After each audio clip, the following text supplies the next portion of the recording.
What is up, you guys? It's Sierra and I'm back with another tutorial. Today I'm going to do a quick little install for you. I have multiple videos on how to install the hand-tied wefts with the waterfall method, but mainly I want to focus on how I like to custom cut and blend my extensions.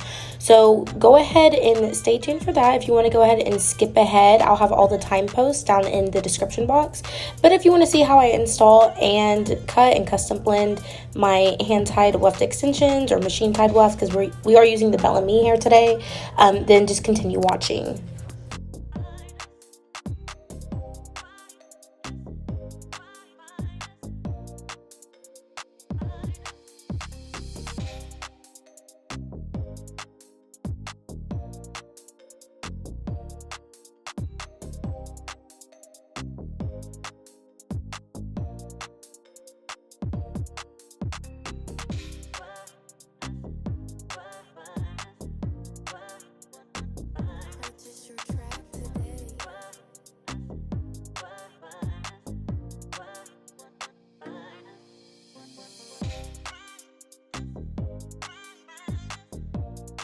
So as you can see, we're doing the waterfall method. We're just feeding each strand of hair into the bead, leaving out some hair between each strand.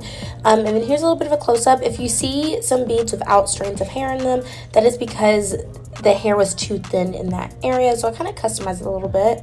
When I start my stitching, I always start 3 beads back, triple knot it, and then you'll see, I think this is called a blanket stitch. I'm not quite sure what the actual name is, but you can see I kind of go under and I bring the needle inside the loop, and then I come up and I pull tie on that.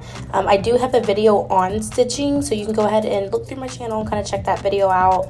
But we're just going to do a quick little stitching on the Bellami weft. Right now, I'm using the mocha chino brown going into like a caramel blonde. We got the body wave in 20 inches, and it is just such a beautiful blend. You can see that she has a natural root, and these extensions have a really gorgeous natural root. So whenever you see the end result, you're going to see how truly, perfect these extensions are for her hair.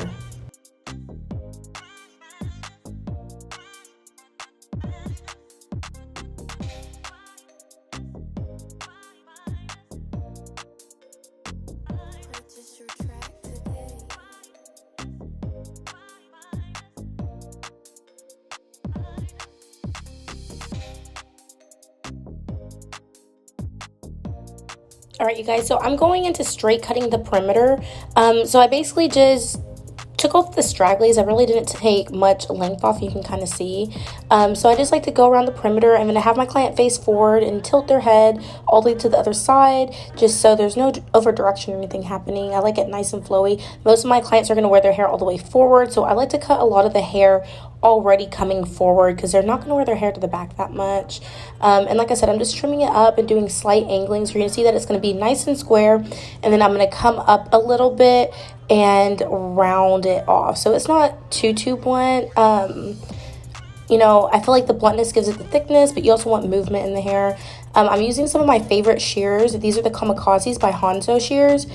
They cost me right around $1,700, but they slice like butter. They leave no tearing or ripping or lines in the hair. So basically what I'm doing is I'm going and taking vertical pivoting sections around the head, dropping where her hair is. So I'll kind of give it a good shake, seeing where her hair ends, and then I go and slice down. These shears slice like butter. This was actually the first time I've ever used them, and you're going to see what I'm talking about. It just makes for a very clean blend, really customizable. And I'm absolutely in love with it. And I'm just going to go all around her head and then do a little bit of face framing in the front.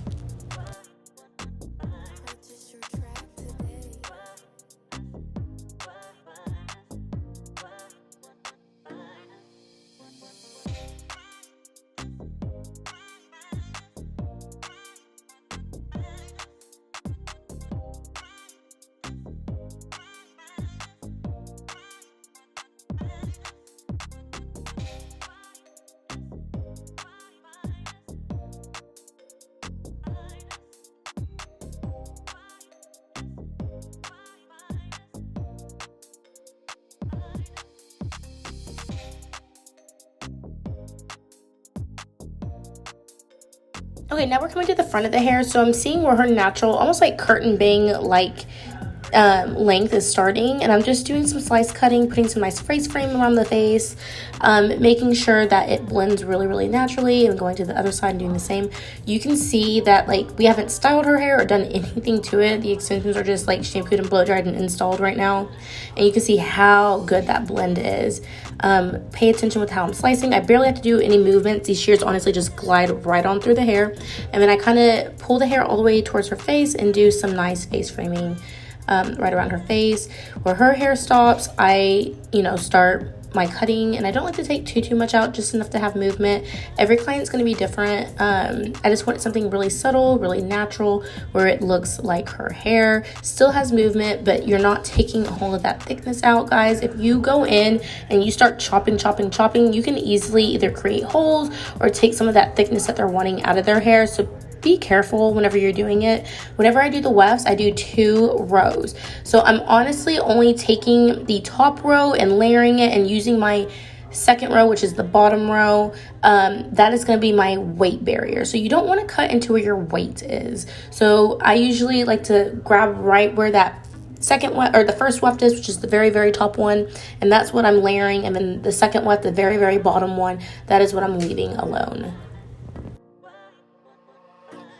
And I'm absolutely in love with my Bellami hair curler. They sent me this one, and it's just so cute. I love the curls. I love how big it is. It is a 1.5 inch curler, and it's just the absolute best, especially for longer hair. Like, it's just enough to hold, but they're soft, and they can easily turn into like nice, beautiful body waves, which you'll see once I brush them out. But I'm obsessed with this curler. I don't know what I was expecting, but I wasn't expecting it to be one of my favorites. But the Babeless, however you pronounce it, has been my favorite for a long time, you guys. But this one I'm in love with. I like it a lot. So you can see how beautiful the curls are. I go in with my touchable Amika spray, and then we're just going to brush them out really lightly. So the curls on their own are really pretty, but I like to take my wet brush and kind of create almost like body waves with the hair. That's just my preference for how the extensions look. And you can see, like, you can't tell where her hair stops, where it ends. It flows nicely. It has a lot of movement. She has a good weight barrier. It doesn't look straggly or thin at the ends.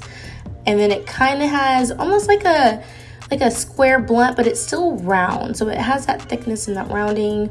Here's the front. You can see where those beautiful face framing starts, and it just gives her a nice natural curtain bang where her short hair starts in the front. That is what her curtain bang now looks like. And again, you can see how perfect the color blend is and the movement of the extensions. I mean, I'm obsessed.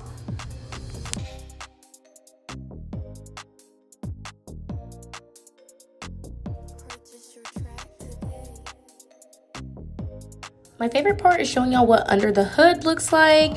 You can see that if the wind blows, you are not going to be able to tell that she has extensions. The hair is nice and bouncy and soft. If y'all have any questions, go ahead and follow my Instagram page. I'm going to link it down in the bio. It is champagne_hair_extensions. We also have our Champagne Hair Studio page, and then my personal page, which is Champagne Hair XO. Go ahead and like and subscribe to this video and follow me on my social medias. I always answer people's questions, comments, concerns. And what's the best product to use in the extensions. I personally love the Amika. But anyway, thank y'all so much for watching.